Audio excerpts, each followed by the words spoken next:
¿verdad? Igualmente, feliz Día de la Madre a las que son madres, estudiantes que están conmigo. Feliz Día de la Madre, Dios las bendiga y que les dé mucha fortaleza porque el papel de madre es duro también, ¿verdad?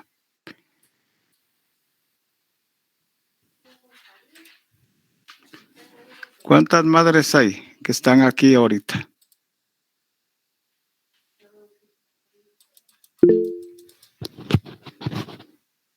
Wendy, Mónica, Heidi, bueno, felicidades. Que espero que hayan pasado bien su día, pues todavía no ha terminado, seguramente van a continuar, pero por la responsabilidad del curso, pues están presentes, ¿verdad? De esa manera, pues reitero mis felicitaciones a las mamás, que es un día especial, por supuesto. Realmente son luchadoras, emprendedoras y mayormente ustedes que además de casa, de trabajo, todavía así estudian. Tienes un valor más todavía en el que hacer. Gracias, Lick, muy amable. Felicidades a todas. A veces uno como hijo no sabe qué tanto le cuesta al papá, ¿va? Pero, o a la mamá, perdón. A la mamá y al papá, por supuesto, pero a la mamá porque se preocupa más de los hijos. Y todo, no, papá también igual, pero es más apegada a la mamá. Y de esa manera, pues, es un día muy especial para las mamás. Ya vendrá el Día del Padre, también pues tiene su significado especial también para cada uno, ¿verdad? En este caso, pues, hoy es el día, pues se le dedica al Día de las Madres. Que Dios las siga bendiciendo y dando muchos éxitos, todas las que están ahora estudiando aquí, ¿sí? Y que así salgan pronto, que hasta ya es poco lo que les falta, ¿verdad? El próximo semestre y concluyen, ¿verdad? Y ahí van a ver el fruto de todo el esfuerzo, de toda la dedicación, que no fue tan fácil, ¿verdad? Entonces, feliz día a todas las madres y bendiciones. Bueno. Muchas gracias, licenciado. Muy amable. Gracias, Silvia. Igualmente. Feliz día. De esa manera, entonces, vamos a iniciar la clase. El día de hoy, siempre si fuera tan amables, podemos abrir cada uno, por favor, abrir su área virtual para verlos a todos, por favor.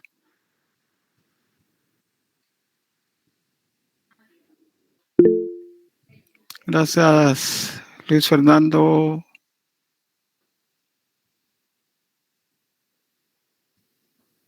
Sí, Mónica, cuénteme. Disculpe, es que fíjese que no puedo encender mi cámara porque estoy con dolor de muela y tengo la cara hinchada y me da pena que me vean. No tenga pena, no tenga pena. Ya estoy mala de la muela, entonces me da un poquito de pena porque no estoy en buenas condiciones. No se preocupe, hay cosas que se entienden, ¿verdad? Gracias. Y ahí todos los demás, por favor, porque reitero, ya los voy a molestar solo un par de clases más, la de hoy y la siguiente clase, porque es necesario que también cumpla con lo que indica la Contraloría General de Cuentas y por supuesto lo tengo que enviar a la Universidad de San Carlos, y ustedes me apoyan en eso. Entonces, de esa manera, pues vamos a iniciar la clase el día de hoy. Ya hablamos sobre la ley orgánica del presupuesto. Espero hayan leído los artículos de la deuda pública. La fideicomiso, pues no va a ingresar, pero era importante que leyeran porque es importante saber esas formas de fideicomiso que da el Estado. Importante es esa deuda pública que tanto hemos hablado desde el inicio, en que se sigue acrecentando.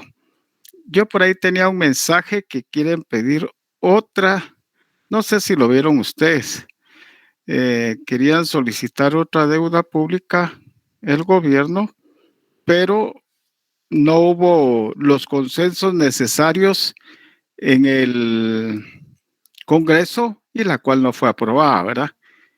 Pero seguramente si insisten y siguen los consensos van a terminar aprobando, la verdad. Entonces, ¿qué pasa con esa deuda pública? Sigue creciendo, creciendo, creciendo, acrecentándose cada más.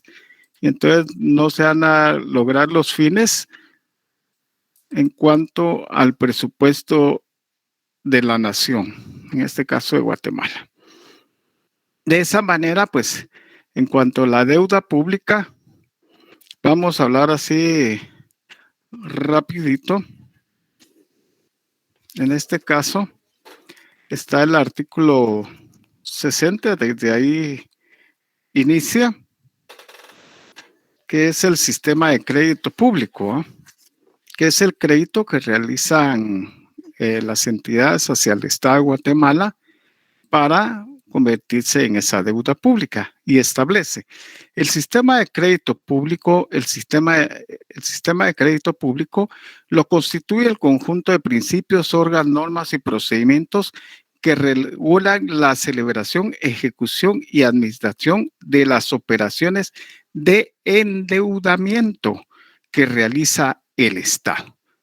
Desde ahí ya estamos hablando de ese crédito público que ya lo vimos, ya inicia ese endeudamiento que requiere el Estado y al final realiza y se ejecuta esos préstamos y lógicamente se sigue acrecentando la deuda. De esa manera, esos préstamos, pues así como hablamos, el empréstito va al final, el préstamo por el Estado.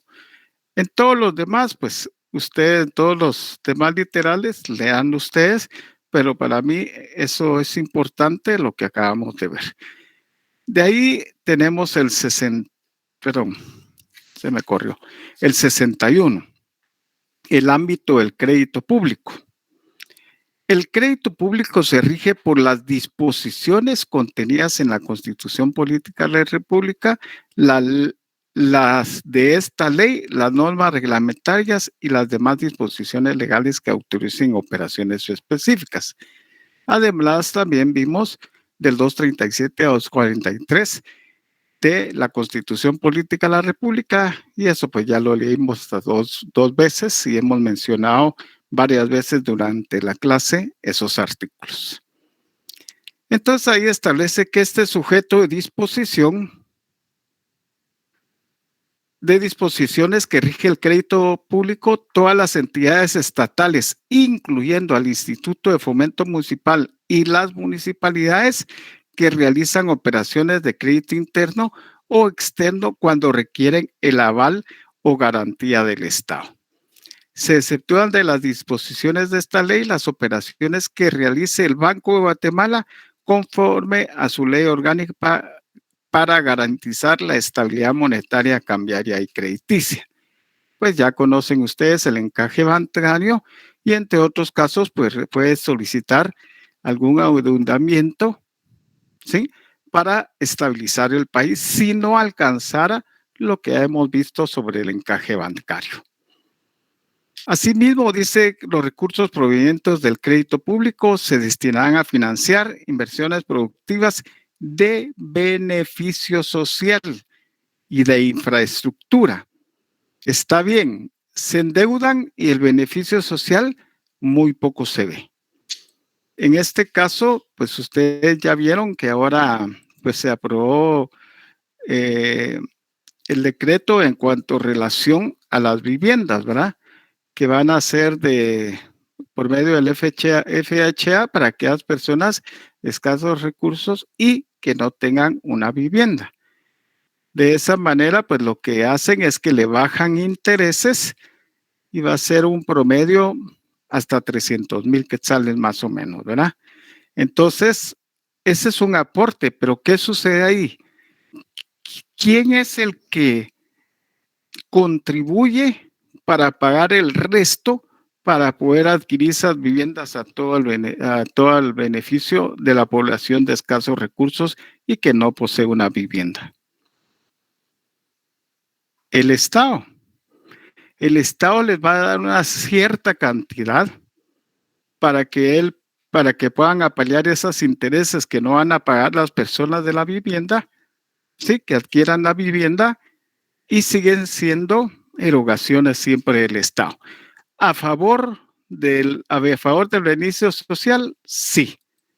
Entonces sabemos que va a salir de un presupuesto ese monto para paliar o para regular esos intereses de los bancos que van a realizar esas ventas por medio del FHA y el banco que se va a comprometer para que les puedan autorizar el pago por cuotas durante varios años, ¿va?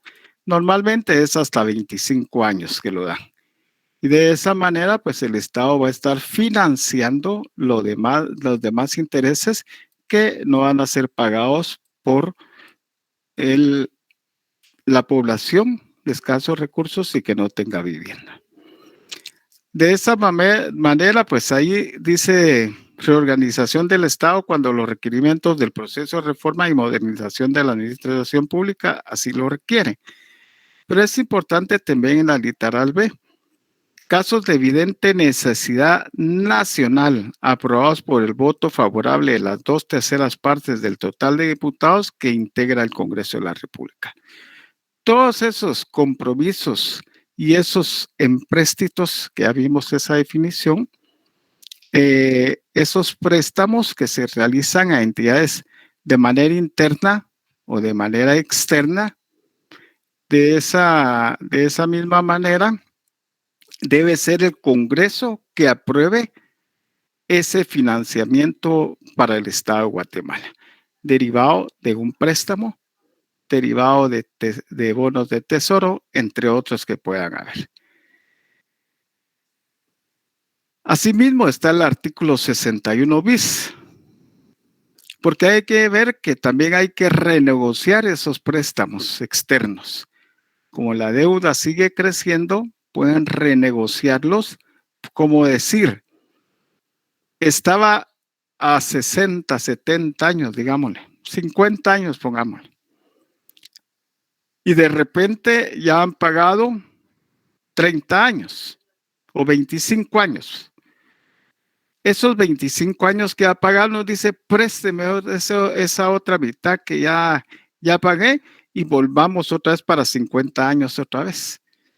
De esa manera, en el artículo 61 bis se faculta al organismo ejecutivo para que por conducto del Ministerio de Finanzas Públicas, recuerden el que conducto es el Ministerio de Finanzas Públicas, especialmente en los casos de préstamos en que la unidad ejecutora en este proceso de liquidación o cualquier otra forma de extinción negocie con los organismos.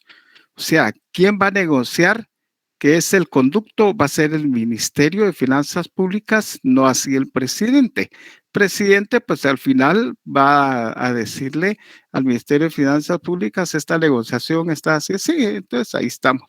Entonces ya se hace la aprobación del Congreso para que se haga esa renegociación, pero va a ser un nuevo préstamo más. Eso es parte de esa renegociación.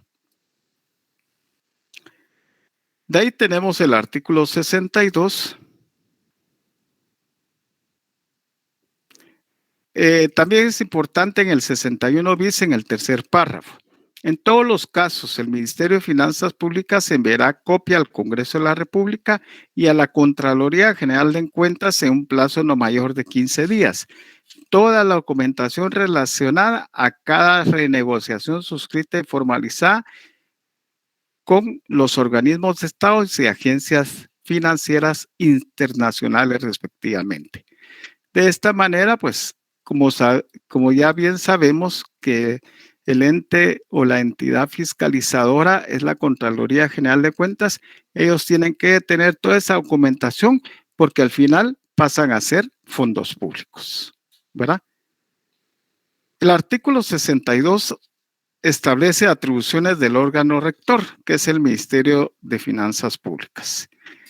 A través de la unidad especializada que señale este reglamento, será el órgano rector del sistema de crédito público con la función de asegurar una eficiente programación, utilización y control de los medios de financiamiento que se obtengan mediante operaciones de crédito público. ¿Qué nos dice aquí? Que el Ministerio de Finanzas Públicas debe asegurar y eficientar esa programación, pero sobre todo esa utilización, pero más aún el control de ese préstamo, ese crédito público que se le otorgó al Estado de Guatemala, para que se dé el manejo necesario. Recuerdes que cuando haya la justificación, va a ir la justificación indicando el presidente para qué se requiere ese préstamo.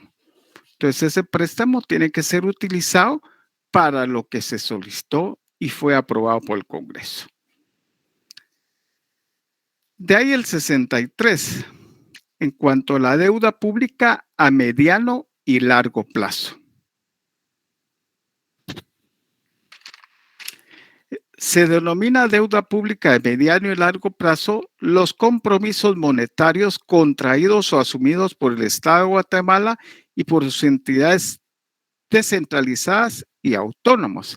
Aquí estamos hablando todas las entidades que al final son parte de la administración pública, las autónomas porque reciben fondos públicos, las descentralizadas porque todavía tiene cierta injerencia el presidente y la centralizada porque el presidente tiene injerencia directa. Entonces, estos préstamos también pueden ser compromisos monetarios contraídos o asumidos por las entidades centralizadas, descentralizadas o autónomas.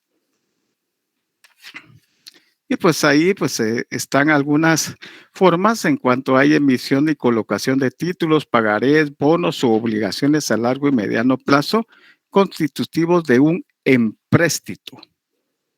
Eso ya lo saben ustedes, ¿verdad? Constituido de un préstamo que se hace de manera externa o interna. De esa forma nos vamos al artículo 64 y establece: ninguna entidad del sector público podrá iniciar trámites para realizar operaciones de crédito público sin la autorización previa del Ministerio de Finanzas Públicas. Esa se me ve muy bonita para pregunta, voy a ver cómo la armo. Esa está bonita. Entonces, aquí claramente sabemos que ninguna entidad del sector público, centralizada, descentralizada, autónoma, debe realizar un crédito público, pero previa autorización del Ministerio de Finanzas Públicas. El artículo 65, presupuesto de la deuda pública. Se incluirán en el presupuesto general de ingresos e egresos del Estado de cada ejercicio fiscal la estimación de los ingresos a obtener y egresos a realizar dentro del ejercicio correspondiente. En este caso, pues, por supuesto que si se van a solicitar bonos, préstamos, etcétera, pues va a ir incluido en el presupuesto. Pero les comento que a veces no está incluido. Entonces, como muy una cuestión de mucha emergencia, pues por emergencia se va a aprobar por el Congreso de la República. Y de esa manera, en la literal, establece: en caso de los ingresos, los montos provenientes de operaciones de crédito público aprobados por el Congreso de la República, incluyendo los desembolsos de los préstamos que cuenten con opinión del organismo ejecutivo y la Junta Monetaria que permita prever su desembolso en el ejercicio fiscal que se está aprobando. Y en el caso de los egresos, en la literal B, Los montos correspondientes al pago del principal, intereses, comisiones y otros cargos derivados de las operaciones de crédito público, de igual forma lo deberán de realizar las entidades descentralizadas, autónomas y municipalidades en sus respectivos presupuestos. Cuando hablan un desembolso de los préstamos, que cuando la opinión del Ejecutivo, para ustedes, ¿qué es un desembolso?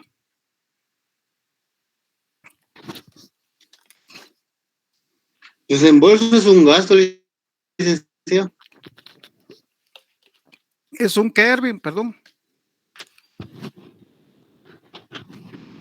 Es un gasto que ya está programado para alguna función administrativa, o algún gasto social. Silvia, quería hablar. Un pago. Sí. Un pago, ¿verdad? Sí. Es un desembolso que se debe hacer derivado de ese crédito público, ¿verdad? Y entonces va a estar en el presupuesto que se realizará ese egreso, ¿sí? Derivado de ese ingreso, pero va a ser de un crédito público o de un empréstito o de un préstamo interno o externo. Gracias, Erwin y Silvia. De esa manera, el artículo 66, podemos también decir que el servicio de la deuda pública está constituido por el pago principal de intereses. Sabemos que una deuda pública, en el caso de un préstamo, pues por supuesto van a generar intereses, ¿verdad? Va a prestar $500,000, $1,000,000 o $1,000,000,000, pues va a generar un interés y por supuesto que se va a pagar más de ese préstamo que se le va a otorgar. Y además las comisiones y otros cargos que puedan haberse convenido o generado para la realización de operaciones del crédito público. Eso mismo sucedió con las vacunas. Como fue una persona que fue el gestor de manera internacional para con el laboratorio de esas vacunas, en este caso de las vacunas, ¿cómo se llama? Sputnik V o B, como le quieran decir. De esa manera es que hubo un gestor y ese gestor va a tener una comisión y no es guatemalteco, es un gestor internacional quien tramitó por parte del Estado de Guatemala esa compra y ya después pues ya le convino al Estado y aceptamos, ¿verdad? Ese gestor también ganó comisiones. De esa manera, de igualmente lo que venimos hablando, pues sabemos que son esos pagos de ese servicio, de esa deuda pública que va a generar intereses, comisiones o otros que puedan haber convenido o generado por la realización de las operaciones del crédito público, ¿sí? Porque a veces no es el Estado, eso es una tercera persona y él, por supuesto, va a obtener una comisión. ¿Qué pasa en una tarjeta de crédito interno aquí en Guatemala? A ustedes les otorgan una tarjeta de crédito, ¿sí? Pero ahí los llaman y mire, fíjese que le ofrecemos que le damos 10,000 a tantos pagos, usted acepta y hacen la transacción y le dan sus 10,000 quetzales. Ese asesor que le atendió también va a ganar comisión. ¿Me explico? Esa es la idea en este caso, que siempre va a haber alguien que va a gestionar esa deuda pública, ese crédito público para el Estado de Guatemala y también va a tener comisión o cualquier otra que hayan pactado ya después entre ambos. Y de ahí, en este artículo, pues ya en el 66, por favor, coloquen el artículo 76, el artículo 77 y 78 del reglamento. Ahí van a ver ustedes de una forma más común, más orientada, más fácil de comprender en el reglamento. Todos los reglamentos tienen eso de por sí. Es una forma más fácil de comprender que la propia ley, ¿verdad? Porque ahí les definen de una manera más práctica. Por ejemplo, vamos a leer el primero, que es el 76 del reglamento. Pago por servicio de deuda pública. De conformidad con el primer párrafo del artículo 66 de la ley, se entenderá que el pago de comisiones y otros cargos de la deuda pública comprenden el pago de comisiones financieras derivadas de los costos del servicio de deuda pública, así como inherentes que se generen a favor del agente financiero del Estado. ¿Sí? Si hay un agente que va a recurrir a ver sobre el préstamo que va a generar una deuda pública, pero él también va a tener esas comisiones. Las entidades ejecutoras de préstamos externos a través de las unidades de la Administración Financiera, que es la UDAP, deberán presentar a la Dirección de Crédito Público a más tardar el último día hábil del mes de febrero de cada año la estimación anual del presupuesto del siguiente ejercicio fiscal, tanto en recursos externos reembolsables como de sus contrapartidas y a la Secretaría de Planificación y Programación de la Presidencia. Y así pueden seguir viendo los demás, ¿verdad? En el caso del artículo 78, pues del reglamento se lo voy a leer porque es muy importante. Incumplimiento de la suscripción del convenio de deuda. Conforme a la literal D del artículo 66 de la ley, que es el que nos estamos refiriendo, cuando la entidad deudora no cuente con los recursos financieros necesarios para cumplir con el pago de la cuota correspondiente al organismo acreedor, deberá informar a la Dirección de Crédito Público de este ministerio con 2 meses de anticipación al vencimiento de la fecha de pago, para que se proceda a suscribir el convenio de reconocimiento de deuda con la garantía pertinente. Dicho convenio debe suscribirse en todos los casos que se realice en el pago de cuenta a la entidad deudora.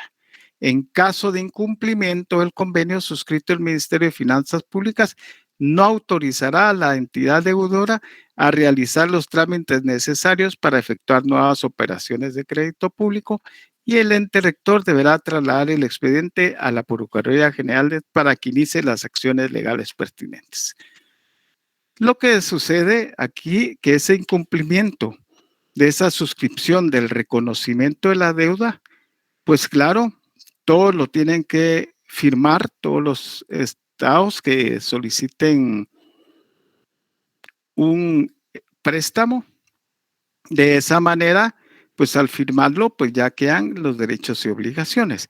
Cuando no se firme, pues para cumplir el pago de la cuota correspondiente, pues el organismo acreedor deberá informar a la Dirección de Crédito Público del Ministerio de Finanzas Públicas. Pero si aún así continúa y dicho convenio debe suscribirse con todos los casos que realice el pago a la cuenta de la entidad deudora y no lo realiza, entonces pasa el expediente a la Procuraduría General de la Nación. ¿Por qué? Porque los expertos en derecho, puede ser internacional, guatemalteco, financieros, penalistas, entre otros, tienen que emitir esa opinión. Y de igualmente en el artículo 79 le establece opiniones técnicas para el efecto de la opinión técnica de conformidad con el artículo 66 de la ley, debe emitir el Ministerio de Finanzas Públicas, la máxima autoridad de dicho ministerio, y designará las direcciones de dependencias para los elementos en cada ámbito de competencia.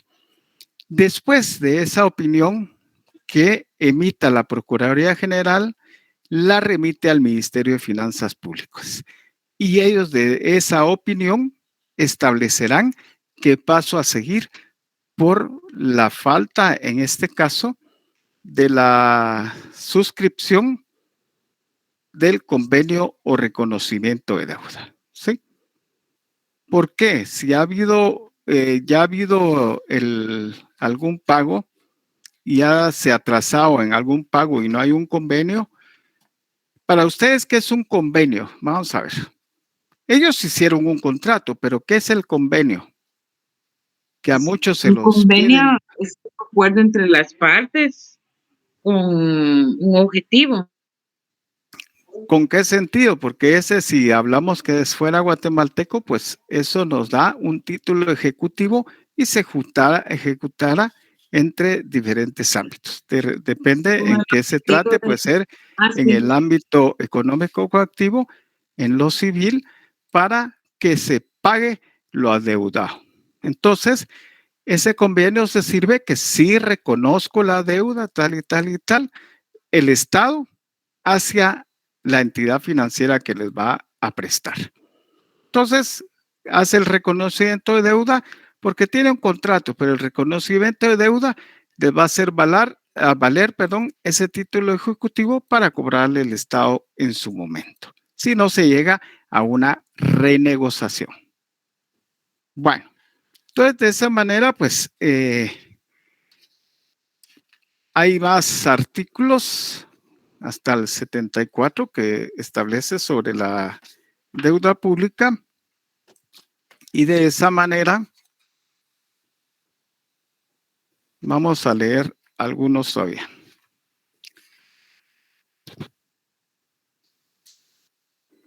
Igual el artículo 67 en los casos de operaciones de crédito antes de formalizar el acto respectivo y cualquiera que sea el ente sector público emisor o contratante deberá emitir la opinión el organismo ejecutivo por conducto del Ministerio de Finanzas Públicas.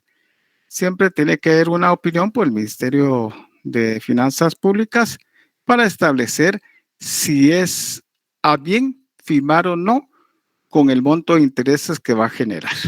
Porque puede haber otras entidades financieras internacionales que pueda tener un mejor interés.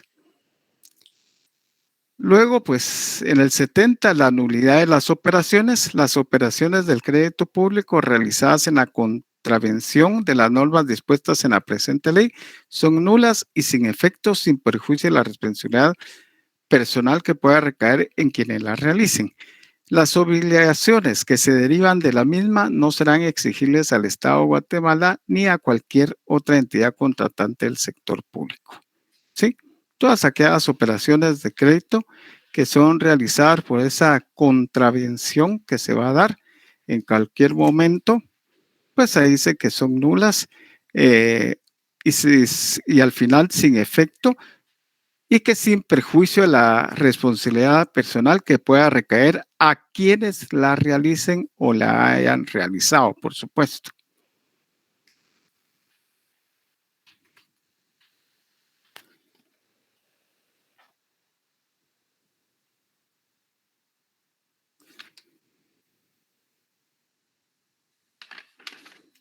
Podemos irnos en el 70, pues está el título de valores, que es el que va a generar ese préstamo. 71 bis, pues, perdón, el 71 y el 71 bis, la documentación de operaciones de crédito público que se derive de las emisiones internacionales, incluyendo las que se encuentren en circulación de préstamos externos, de las operaciones de gestión de pasivos realizados en el mercado internacional están exentas de los requisitos de documentos provenientes del extranjero.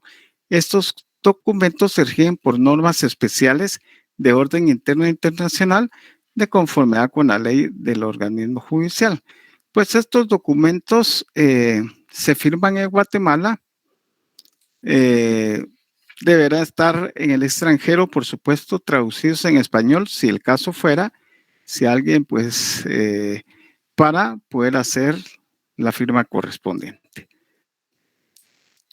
De ahí, pues, el 73, pues, el Ministerio de Finanzas Públicas podrá rescatar anticipadamente los títulos de deuda pública que hayan emitido para lo que queda autorizado que en forma directa o por medio del agente financiero efectúe operaciones de recompra de deuda pública que tiende a reducir su monto o a obtener condiciones ventajosas respecto al original pactado.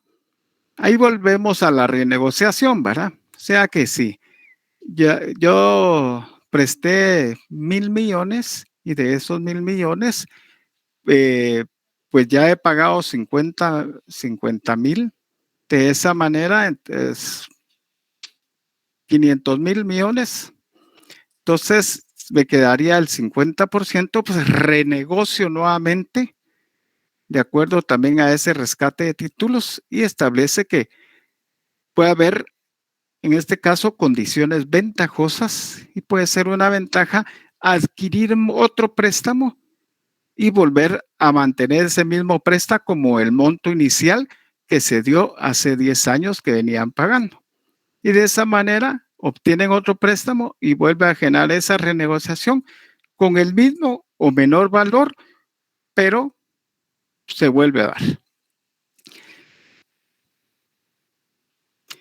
Y en las excepciones, pues es el artículo 74, se exceptúan de las disposiciones de esta ley las operaciones de crédito público que se realicen en el Banco de Guatemala para garantizar la estabilidad monetaria, cambiaria y crediticia. ¿Qué quiere decir? Que hay, en cuestiones de excepción, hay disposiciones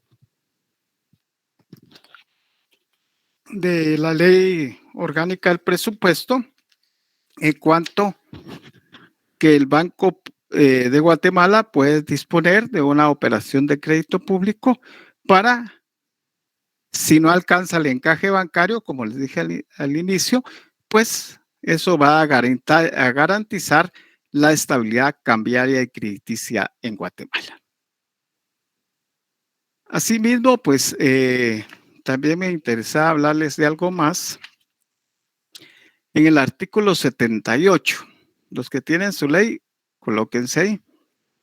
Por favor, si abren todo su cámara nuevamente, así voy a tomar otra foto. Muchas gracias, Edgar Solís. Muchas gracias, Graciela, Sara, Luz, Silvia. Gracias a todos. Mirna Juárez, porque mi cuenta, tengo dos cuentas, la cuenta que tiene mi foto, pero no pude entrar hoy por la cuenta de la foto, entonces entré por esto. No se preocupe. Pero sí escucha y todo. Lleva la clase y todo. Sí, por supuesto. Va. Eso es lo importante. De esa manera, entonces, en el artículo 78, si se vieron en la clase anterior o muy antes, les hablé sobre las dietas que se obtienen, por supuesto, en cada entidad, como el presidente también tiene, aparte de esas, de dietas, no, el presidente tiene pues gastos de representación. En cuanto a las dietas, las restricciones que el Estado y sus entidades descentralizadas y autónomas paguen a sus servidores públicos en concepto de dietas por formar parte de juntas directivas, consejos directivos, cuerpos consultivos, comisiones, comités asesores, otros similar naturaleza, no se consideran como salarios. Por lo tanto, no se entenderá que dichos servidores desempeñen para ello más de un cargo público. Por ejemplo, el Consejo Municipal, cuando sesiona, ganan dietas, indistintamente que el secretario y el alcalde tienen salario. Los concejales y los síndicos no tienen salario, ellos solo ganan dietas por las sesiones que se tengan. La fijación de dietas debe autorizarse por medio del acuerdo gubernativo previo dictamen favorable del Ministerio de Finanzas Públicas. Se exceptúa esta disposición a las entidades que la ley le otorga plena autonomía a que rige por sus propias normas, debiendo informar al Ministerio de Finanzas Públicas dicha fijación. En cuanto a las entidades autónomas, pues ellos fijan sus dietas y lo único que tienen que hacer es enviar una nota según el acta qué dietas son las que reciben anualmente. En cuanto a las entidades centralizadas y descentralizadas, tienen que informar o enviar la solicitud al Ministerio de Finanzas Públicas para que se le apruebe esas dietas que van a generar todas estas entidades por reuniones que se realicen fuera del horario hábil.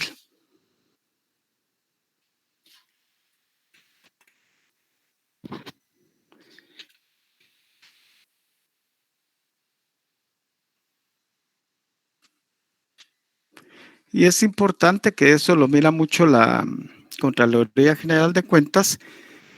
El funcionario empleado público, que es el artículo 80 bis, el funcionario o empleado público que sin causa justificada incumpliera con las obligaciones contenidas en la presente ley, será sancionado con una multa equivalente al 5% del monto de la asignación pendiente a programar. Entonces, todos aquellos en el funcionario empleado público que adquiera compromisos o devengue gastos para los cuales no existan saldos disponibles de créditos presupuestarios o disponga de los créditos para una finalidad distinta a la prevista con los planes y programas establecidos, será sancionado con un monto total del compromiso o gasto que exceda el límite de los egresos o cuya finalidad haya sido alterada.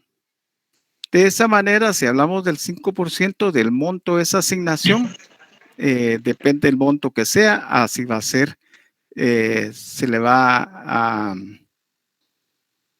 tener que pagar el funcionario empleado público. Pero el tercer párrafo es importante. La Contraloría General de Cuentas aplicará sanciones pecuniarias en dinero por infracciones administrativas sin perjuicio de las responsabilidades penales o civiles por los montos de 5,000 hasta 100,000 quetzales a los funcionarios, empleados públicos y demás personas sujetas a su control que incurran en alguna violación de las disposiciones establecidas en la presente ley, considerando la gravedad por el perjuicio que haya causado, debiendo desarrollar y clasificar este aspecto en el reglamento de esta ley. ¿Qué sucede? Le puede poner 5,000 o más, pero no mayor de 100,000. El mínimo es 5,000. Entonces, si dentro de esta ley hay alguna violación que haya incumplido el funcionario o empleado público, podrá obtener por responsabilidades administrativas las infracciones administrativas de 5,000 hasta 100,000 quetzales. De esta manera, pues, ahí nos quedamos. Y también es importante que anoten los siguientes artículos del reglamento, que van referidos a artículos que hemos visto. Solo les va a dar una noción o una forma más común de entender. Del reglamento es el artículo 7, 8 y 9, que ustedes bien saben que esto establece sobre las comisiones técnicas, ¿verdad?, de finanzas públicas. Está el 11, el 15, el 23, 24, 26, 28, 37, 38, 43, 44 y 54. Y el 59 que hablamos en cuanto al fondo común, que va a ser para pagar esas deudas, también al 59. Luego el 75, 80, 92 y el último sería el 93. De esa manera, pues, ahí terminamos en cuanto es al reglamento de la ley orgánica del presupuesto. Y de esa manera iniciamos la ley orgánica de la Contraloría General de Cuentas. Si la tienen por ahí, por favor, ¿quiénes la tienen, por favor? Os doy un minuto para que la tengan ya enfrente.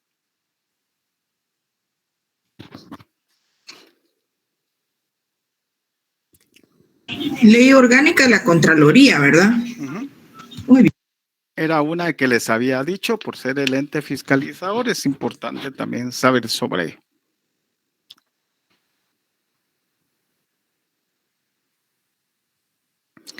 ¿Cuántos la tienen? Solo que me digan, por favor. ¿Alguien más que la tenga? Gracias. Bueno, sí me van aportando ahí para ayudarme un poco a leer. De esa manera, entonces, vamos a iniciar con la ley de Contraloría de Cuentas. Es importante dentro de la ley, primero, saber para ustedes qué tipo de entidad es la Contraloría General de Cuentas. ¿Entidad centralizada, descentralizada o autónoma?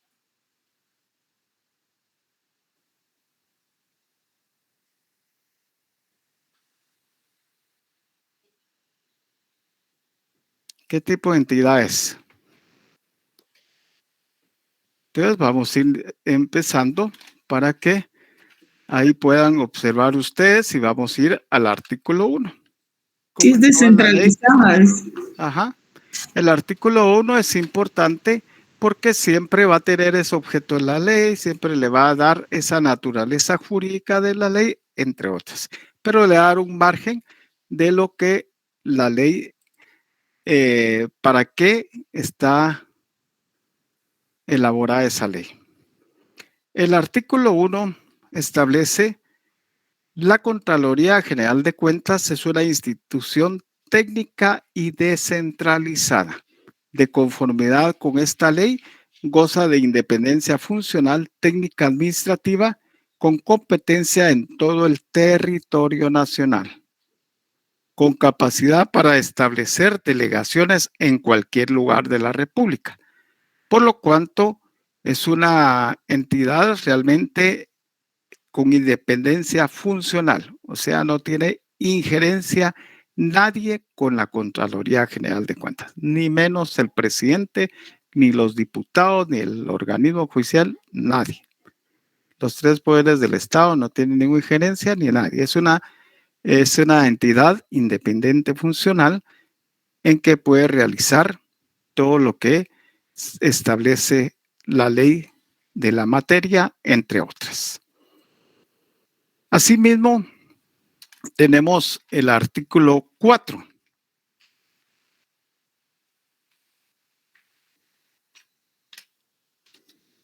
Y ahí son las atribuciones de la Contraloría General de Cuentas, ¿verdad? Y ahí mismo, si se dan cuenta, les remite al artículo 59 del reglamento. Vamos a ver solo la ley. Y ahí están todas las atribuciones que tiene el Contralor General de Cuentas.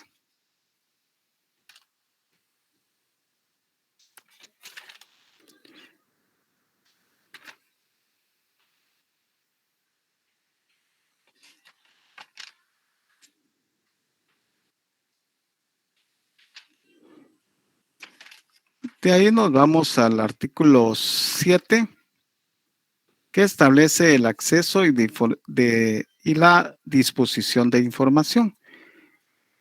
Para el fin cumplimiento de su función, la Contraloría de Cuentas, a través de sus auditores,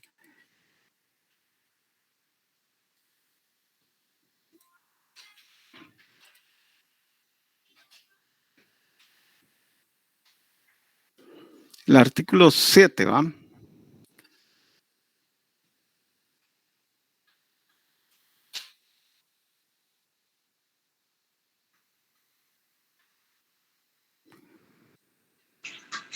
¿Quiere que alguien nos lea, licenciado? Gracias, por favor. El artículo 7, por favor, tal vez, sí, está bien, los dos párrafos, no está bien, inclusive el tercer párrafo. Gracias. Bueno, artículo 7, acceso y disposición de información. Para el fiel cumplimiento de su función, la Contraloría General de Cuentas, a través de sus auditores, tendrá acceso directo a cualquier fuente de información de las entidades, organismos, instituciones, municipalidades y personas sujetas a fiscalización a que se refiere el artículo 2 de la presente ley. Los auditores de la Contraloría General de Cuentas, debidamente designados por su autoridad superior, estarán investidos de autoridad. Todos los funcionarios públicos, empleados públicos, toda persona natural o jurídica y los representantes legales de las empresas o entidades privadas o no gubernamentales a que se refiere el artículo 2 de la presente ley, quedan sujetos a colaborar con la Contraloría General de Cuentas. Están obligados a proporcionar a requerimiento de esta toda clase de datos e informaciones necesarias para la aplicación de esta ley, en un plazo de 7 días. El incumplimiento de tal requisito dará lugar a la aplicación de las sanciones previstas por el artículo 39 de la presente ley.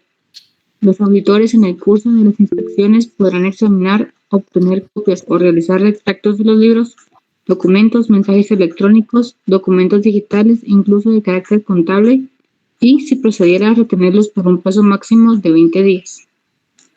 Ok. En esta claramente ese acceso y difusión de información son todos aquellos los auditores de la Contraloría General de Cuentas debidamente designados por su autoridad superior. Entonces estos están investidos de autoridad, ¿sí? Derivado de eso, todos esos funcionarios públicos y empleados públicos y toda persona natural o jurídica y representantes legales de empresas o entidades privadas o no gubernamentales, que se refiere al artículo 2. En el artículo 2, pues, se establece que corresponde a la Contraloría de Cuentas la función fiscalizadora en forma externa de los activos y pasivos, derechos, ingresos y egresos en general de todo interés hacendatario, ¿sí? De los organismos del Estado, entidades autónomas y descentralizadas, las municipalidades y sus empresas y demás instituciones que conforman el sector público no financiero. Entonces, la Contraloría General de Cuentas pues tiene un ámbito grande. Sabemos que su competencia está en toda la República de Guatemala. De esa manera es importante también el artículo 8 que establece que la Contraloría General de Cuentas, a petición o de parte o de oficio, podrá en forma justificada practicar un nuevo examen a las operaciones de la entidad y personas sujetas a control, aun con tales operaciones ya hayan sido auditadas o presentadas al tribunal correspondiente.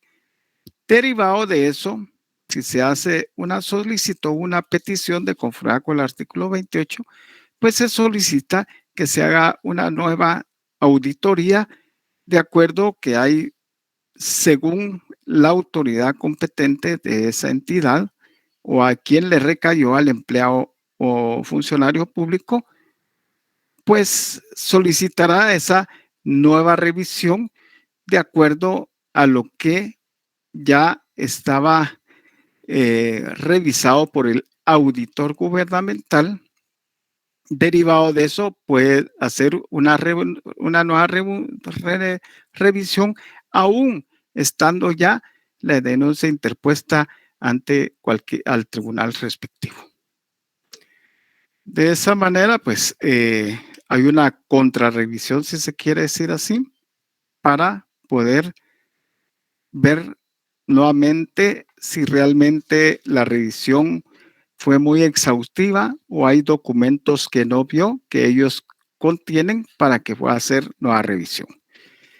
Luego el artículo 10. Silvia, por favor.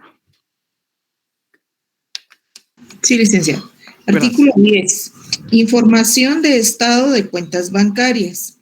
Por medio de la Superintendencia de Bancos, el Banco de Guatemala, los demás bancos del sistema y demás entidades financieras públicas y privadas están obligados a proporcionar informes a la Contraloría General de Cuentas, confirmaciones por escrito o por cualquier otro medio electrónico o digital que ésta determine sobre los depósitos, las inversiones o los estados de cuenta de los organismos, instituciones y entidades sujetas a fiscalización a que se refiere el artículo 2 de esta ley.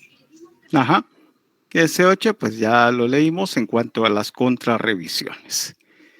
De esa manera, esa información de esos estados de cuenta, pues ya sabemos que están obligados a proporcionar esos informes a la Contraloría General de Cuentas. De esa manera, nos trasladamos al artículo 12, que establece la autoridad superior. El Contralor General de Cuentas es el jefe de la Contraloría General de Cuentas y la máxima autoridad de la institución. Gozará de las mismas inmunidades de los magistrados de la Corte de Apelaciones para ocupar el cargo. Deberá cumplir los requisitos preceptuados en la Constitución Política de Guatemala. De esa manera, pues ya saben ustedes, leímos el artículo 232 y ahí establece cómo es que se elige al contador. De esa manera, pues son todos aquellos, en este caso, las facultades de economía, quien también están, que son de todo el país, como así las de derecho que acaban de terminar en cuanto a la elección derivado de esas nóminas que presentaron todos los candidatos para postularse a fiscal general. Asimismo, es importante también el artículo 13. Ahí ustedes van a ver que cuando haya de manera administrativa le hayan emitido un monto, ¿sí? O una sanción administrativa, ¿sí? O por una infracción administrativa, ustedes también pueden solicitar al subcontralor general de esa entidad para que le pueda hacer una rebaja el contralor hasta un 50%. Se va a dirigir al contralor general, el subcontralor general se la eleva y ya habrá una respuesta. De esa manera vamos a ver la literal O, por favor, en cuanto establece el artículo 13.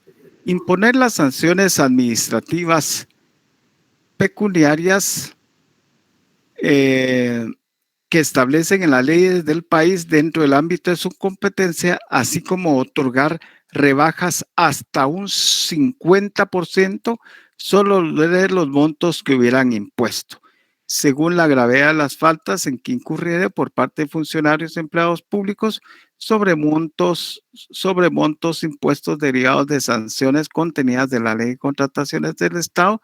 La Contraloría General de Cuentas podrá otorgar de forma fundamentada un porcentaje de rebaja según lo considere.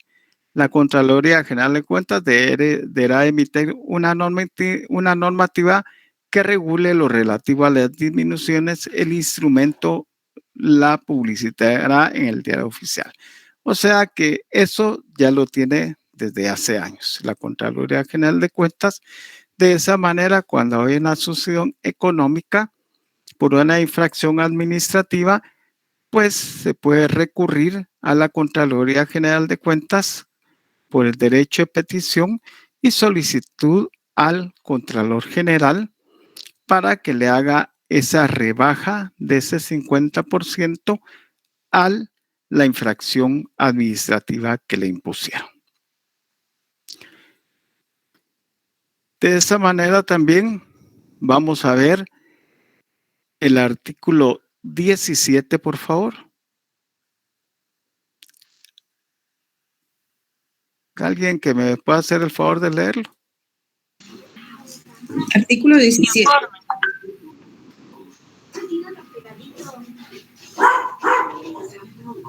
Informes. El subcontralor de probidad deberá rendir informes periódicos por lo menos 2 veces al año al Contralor General de Cuentas y al Congreso de la República sobre todas las evaluaciones, análisis, estudios, investigaciones, propuestas y resoluciones emitidas. Entre esas resoluciones que va a emitir son todas aquellas en cuanto se refiere a probidad. Ese subcontralor de probidad es aquel que va a establecer todas aquellas, y hay una ley de probidad específica, es la ley de probidad y responsabilidad de funcionarios y empleados públicos. De esa misma va a establecer si hay cumplimiento a todas aquellas personas que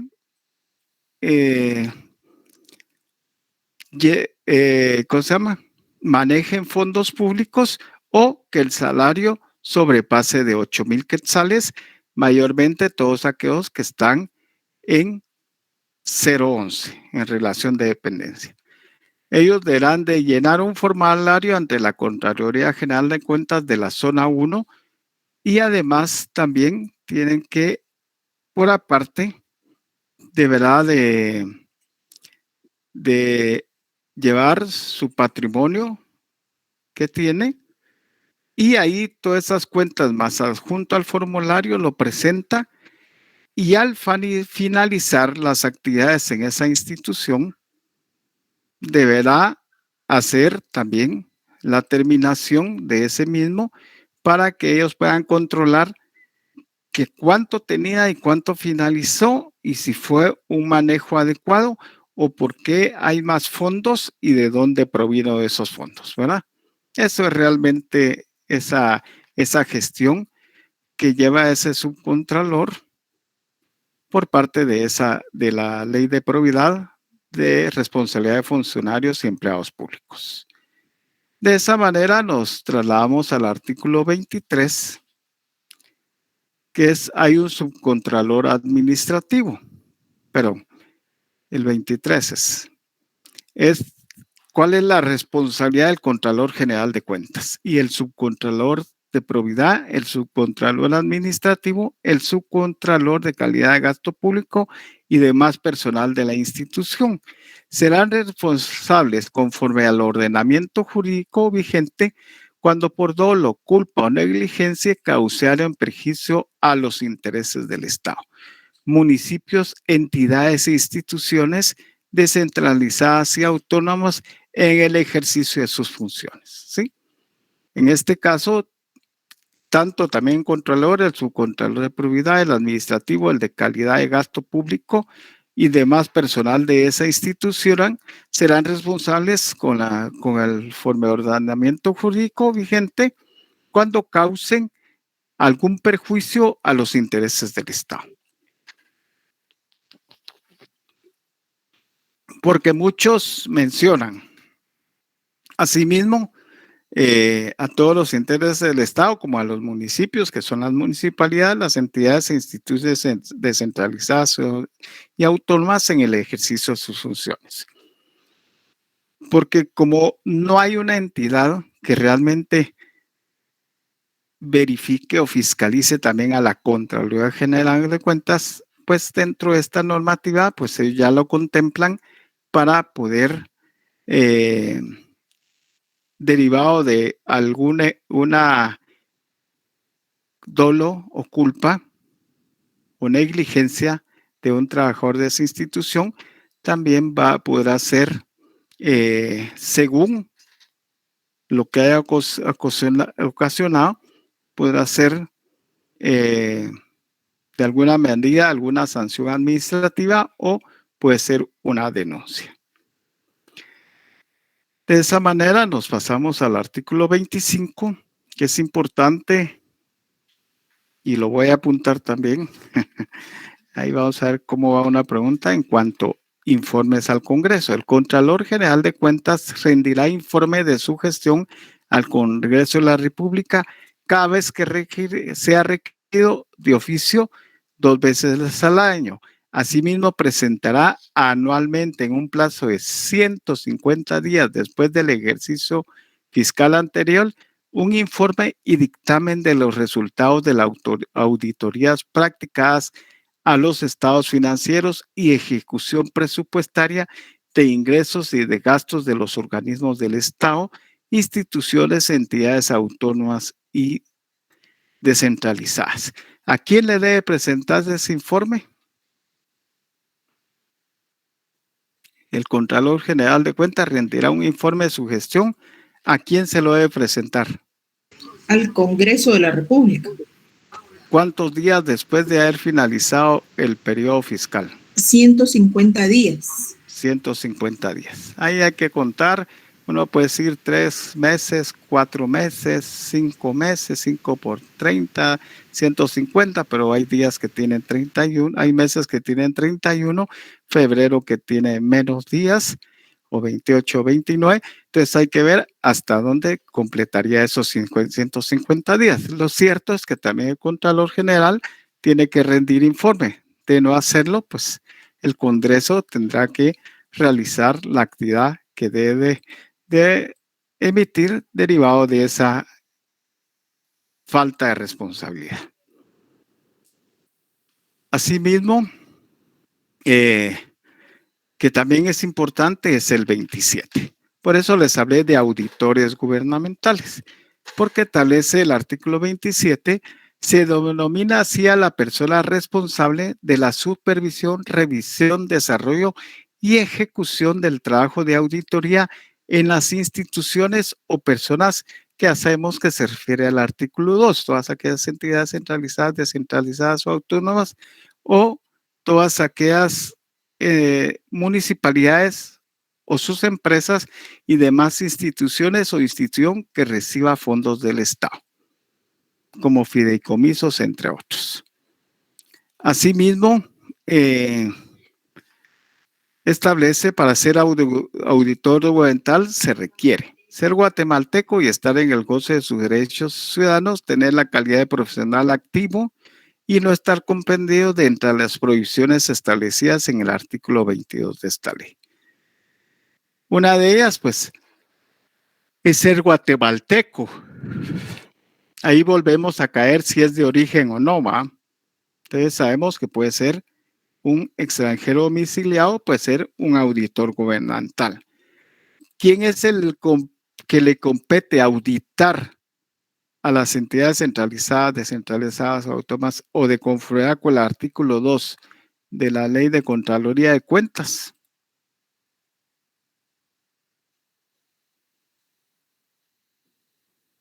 ¿Quiénes son los que auditan en todas las entidades públicas o todos aquellos que reciban fondos públicos? La Contraloría General de Cuentas. ¿Por medio de quiénes? ¿Qué auditores? Auditor gubernamental. Muy bien, así es. Porque eso dice ahí. Ahí lo que acabamos de leer, pues ahí establece claramente que son los auditores gubernamentales. ¿Sí? ¿Y qué requisitos tienen que tener también, verdad? Que es importante también.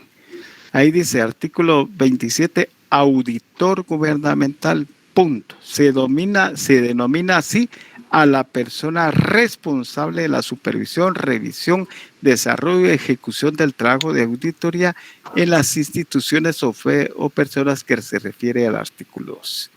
Y el artículo 2, pues lo vimos claramente en cuanto a todos aquellos organismos del Estado, entidades autónomas, descentralizadas, las municipalidades, sus empresas y demás instituciones que conforman el sector público no financiero y de toda persona, entidad o institución que reciba fondos del Estado.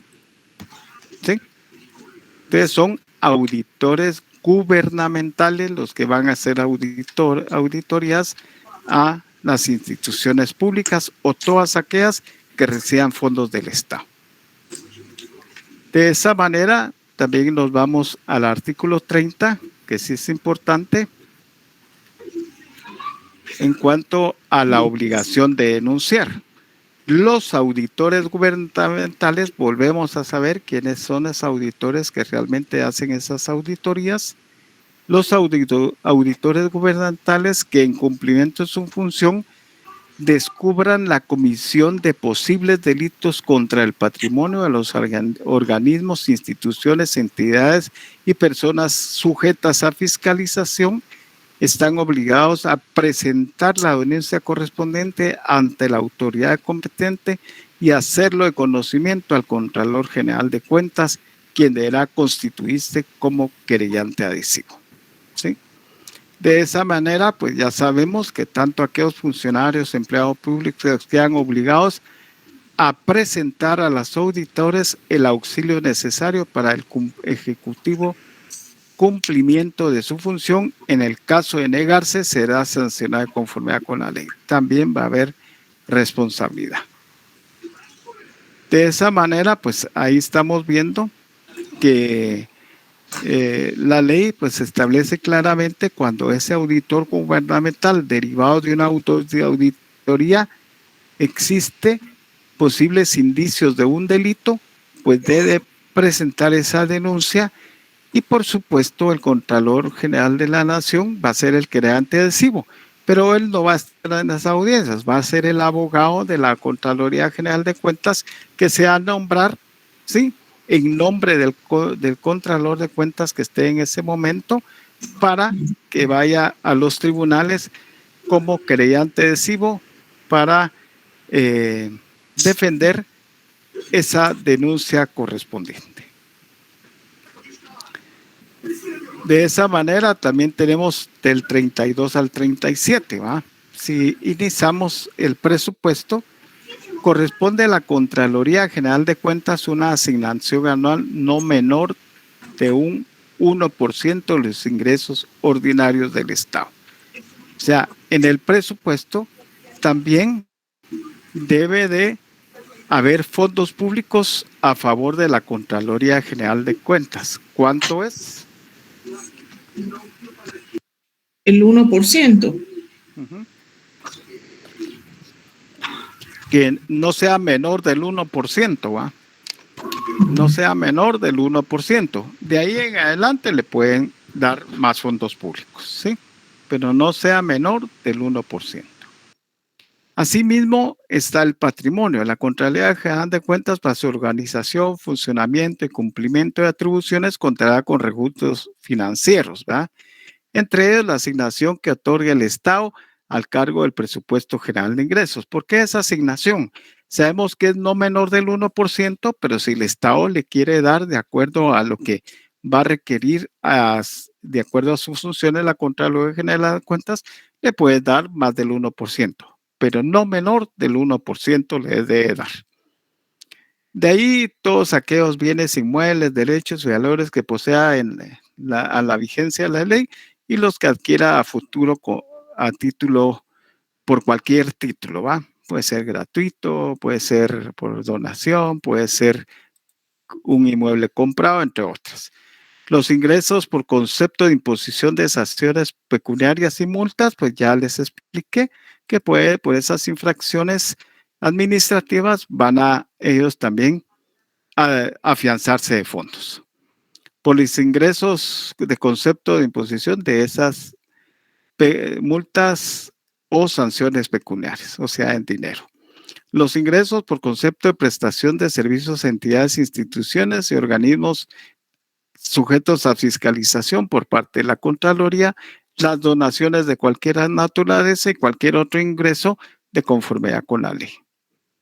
El 34 establece la formulación del presupuesto. Este es idóneo en cuanto al presupuesto, ¿sí? Es idóneo, del 32 al 37. La Contraloría General de Cuentas formulará y remitirá anualmente su presupuesto de ingresos y egresos al organismo ejecutivo y al Congreso de la República, el cual debe ser incrementado de acuerdo con las necesidades reales de la institución. Por lo tanto, establece claramente en la Ley Orgánica de la Contraloría General de Cuentas que ser no menos del 1% el presupuesto que se debe de asignar de los ingresos ordinarios del Estado, pero así también él puede remitir ese su presupuesto de ingresos y egresos para el año próximo y establecer que va a ser mayor del 1% y se lo aprueba el Congreso y el Ejecutivo lo aprueba y lo remite al Congreso y el Congreso lo aprueba, pues va a tener más de ese 1%. El artículo 35 establece sobre la ejecución presupuestaria. La Contraloría General de Cuentas queda facultada a administrar, ejecutar, registrar y controlar los fondos contemplados de su presupuesto. Por supuesto, porque es la Contraloría la entidad fiscalizadora que ve sobre esos fondos públicos y, cómo no, la propia Contraloría con sus auditorías internas puede establecer si han sido bien manejados esos fondos públicos también. Y el artículo 36, que es esa memoria de labores que tiene que dar la Contraloría de Cuentas y remitirla al Congreso de la República de manera anual dentro de los primeros 10 días del mes de febrero. Esa memoria de labores quiere decir todo lo que hizo en el año va a ser resumido en una revista, en un medio libro que haga, todo lo que realizó con sus estadísticas y todo, y los montos y todo, para que tenga información el Congreso sobre lo que realizó la Contraloría General de Cuentas de manera anual. Y los primeros 10 días del mes de febrero de cada año debe presentarla. es una obligación que tiene la Contraloría General de Cuentas. Y luego el control de la calidad institucional, que eso realmente es la fiscalización. La Contraloría General de Cuentas diseñará los mecanismos de evaluación permanente de sus operaciones para elaborar la calidad de sus servicios, implementando los procedimientos que permita identificar las áreas críticas y disminuir los niveles de riesgo, los niveles de riesgo dentro de sus operaciones para garantizar un servicio al sector gubernamental y a la comunidad. La Contraloría General de Cuentas pues tiene que ir implementando procedimientos para ir mejorando esa calidad de mayormente esos auditores gubernamentales para que realmente sea una auditoría eficaz. De esa manera, pues tenemos también el artículo 39, pues el 38 están las infracciones. En el 39 es resistencia a la acción fiscalizadora, que está contemplado también en cuanto a la SAT.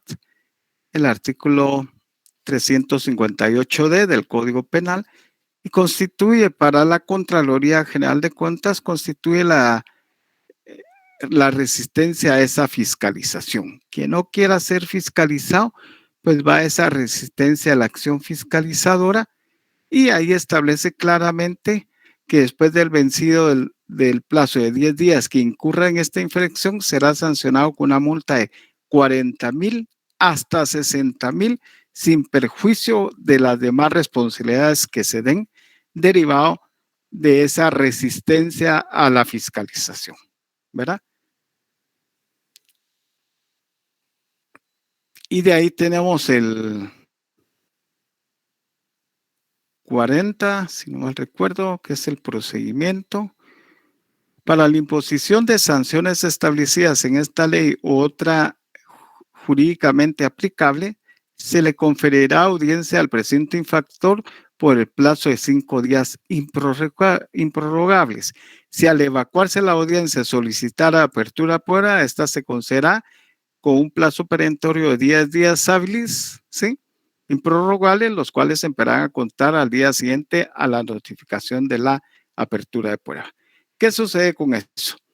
Ese procedimiento se da porque cuando ustedes ya le dan esa sanción económica, ustedes pueden, ante ello, pues solicitar la apertura a prueba. De esa manera, ustedes van a probar que realmente fue injusto esa sanción económica derivado que usted sí cumplió con esos procedimientos administrativos dentro de la institución a la que se encuentra y lo va a enviar de acuerdo al artículo 40. De esa manera, después de vencido el plazo de esa evacuación de la audiencia o de transcurrido la prueba, la Contraloría General de Cuentas, sin más trámite, va a resolver en 5 días siguientes y procederá a notificar también a la persona dentro de los 30 días posteriores emitida la resolución. ¿Qué quiere decir? Que usted también tiene un recurso ahí, solicitar de esa imposición, de esa infracción administrativa que considera usted que no debió ser porque usted tenía los documentos, entonces va a solicitar, después de que se le sancione, va a solicitar a prueba, ¿sí? Por el plazo perentorio de 10 días. De esa manera se le otorga esa prueba, entonces va a haber una resolución por parte de la Contraloría General de Cuentas dentro de 30 días después de haber evacuado la audiencia, ¿sí? Y de esa manera puede ser favorable y no va a pagar esa sanción administrativa o igual confirma la resolución del auditor gubernamental y va a tener que pagar esa sanción administrativa.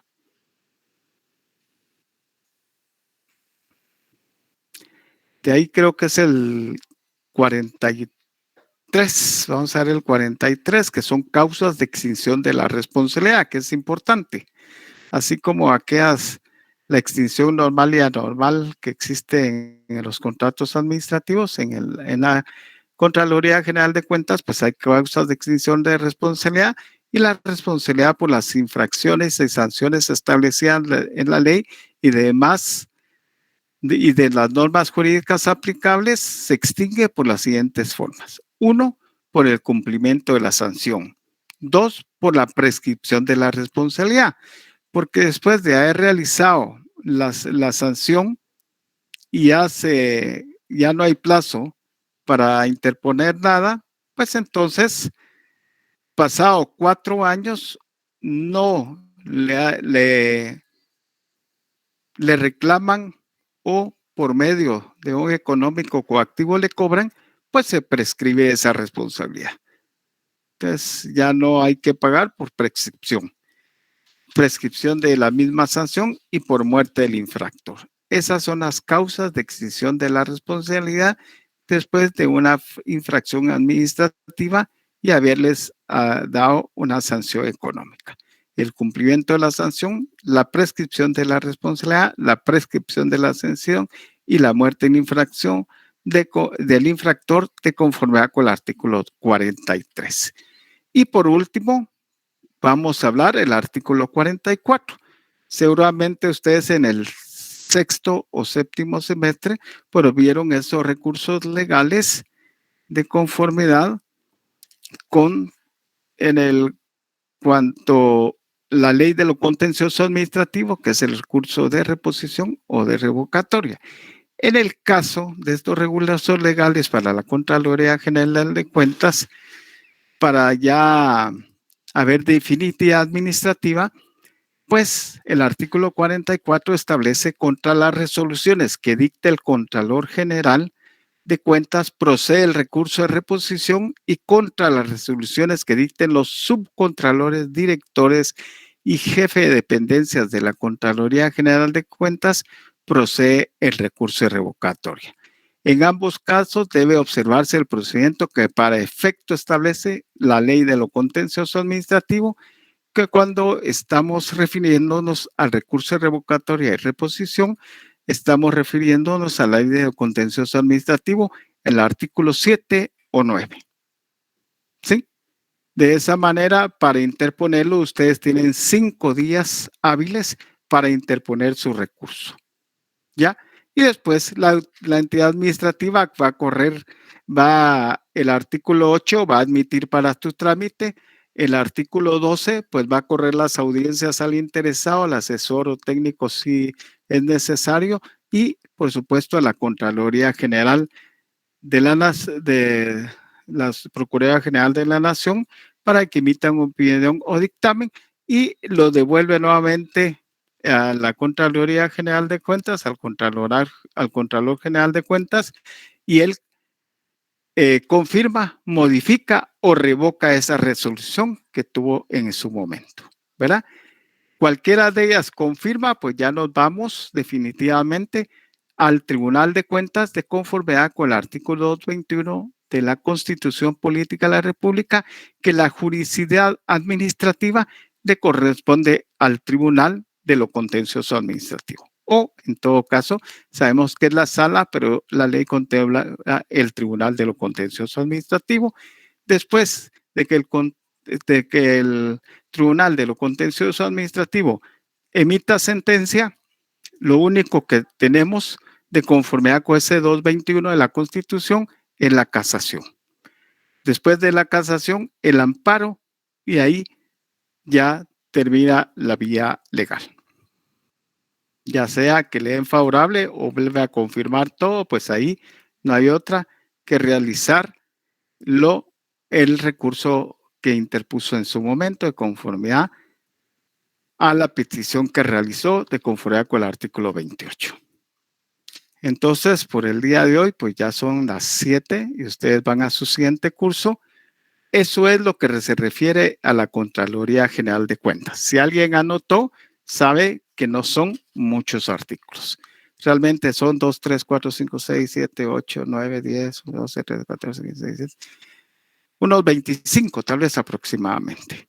Pero eran importantes porque son los más indicados en cuanto a lo que respecta a esa fiscalización de esos fondos públicos, además de las infracciones que se imponen y de conformidad con el artículo 13 literal leo, saber que cuando hay una infracción puede solicitar hasta una rebaja y el Contralor General de Cuentas le puede dar hasta un 50% de rebaja para pagar, para así obtener su finiquito cuando así lo requiera.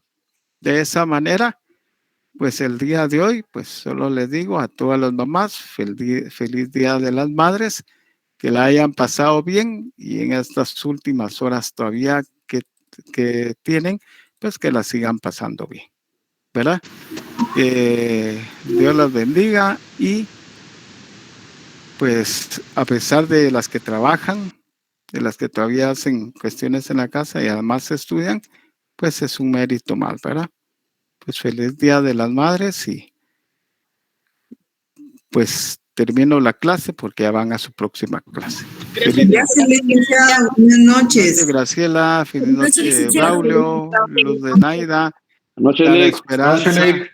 Feliz noche, Lick. Feliz noche. Nos vemos. Josué, Eddie, Sara, Teodoro, Mirna, pues Alex, feliz noche, Braulio nuevamente, Mónica, Rubilia, Buenas noches. Nilsa Quevedo, feliz noche.